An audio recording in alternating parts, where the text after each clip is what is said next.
a los invitados para tener la dinámica de la interacción. Adelante, diputada Verónica Juárez. Sí, muchas gracias. Sumándome, por supuesto, a las expresiones de reconocimiento y agradecimiento de quienes han venido aquí a exteriorizar distintos puntos de vista. Y en ese sentido, decirles que desde el PRD también compartimos la preocupación de que se pueda ampliar esto que se le ha llamado catálogo de derechos en el artículo 19, y agradecemos en particular cuando nos aclaran que lo que está en el debate no es qué es un delito grave o cuál es el más grave de todos, sino el debate es la prisión preventiva oficiosa y si se debe de usar o no.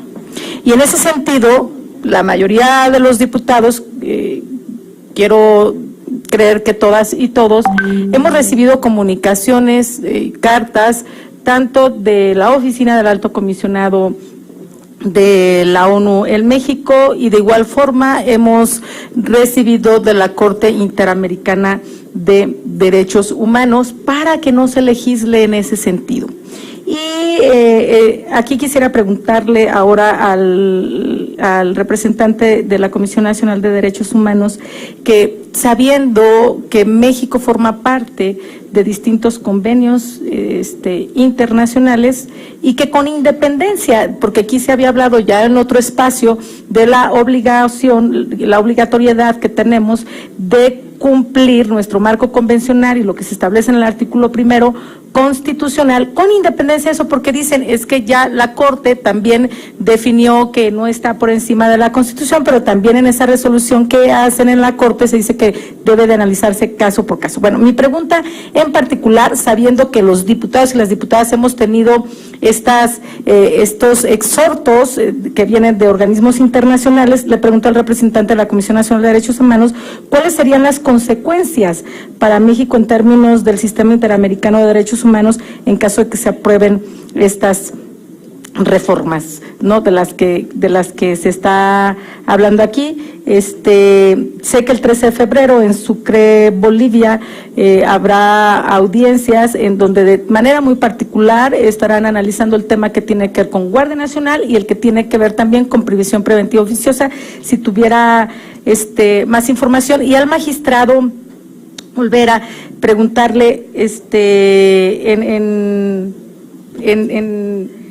dónde cree, perdón Lorena, te lo voy a entretener un ratito, en dónde cree exactamente, o en dónde creemos que se encuentra la puerta giratoria, que ese es el problema, porque los datos sugieren que los imputados ni siquiera llegan al juez, con lo que nos han comentado acá, sino que son liberados por el Ministerio Público. Y entonces, ¿no sería mejor ponerle candados al Ministerio Público para que no liberen y no incrementar en contraparte una medida de por sí que viola los derechos humanos, y ya no resultará la excepción sino la regla?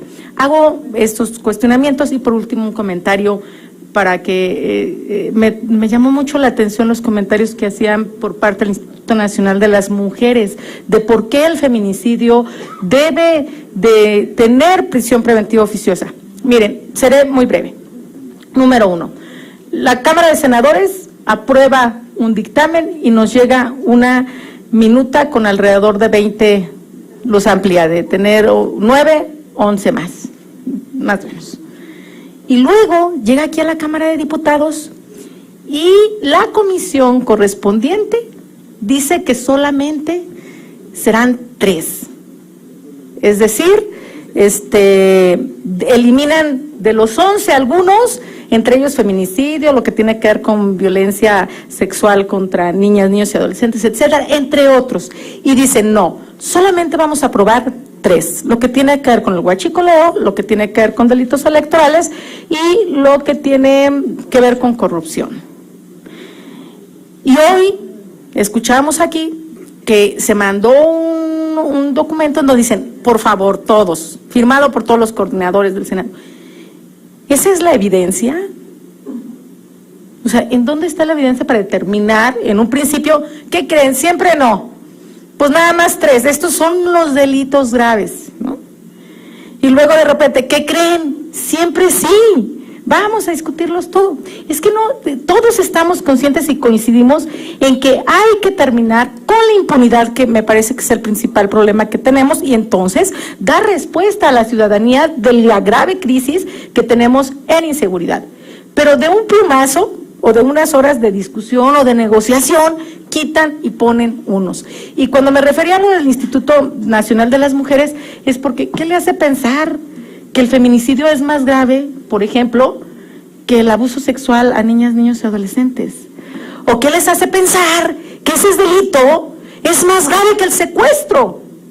También secuestran a mujeres y a niñas. Es decir, diputada, termino. Le rogamos que termine por Termino con esto. a los Dejo mis preguntas y agradeciendo de antemano esa aclaración que nos hacen, que los delitos graves no son el debate. Gracias.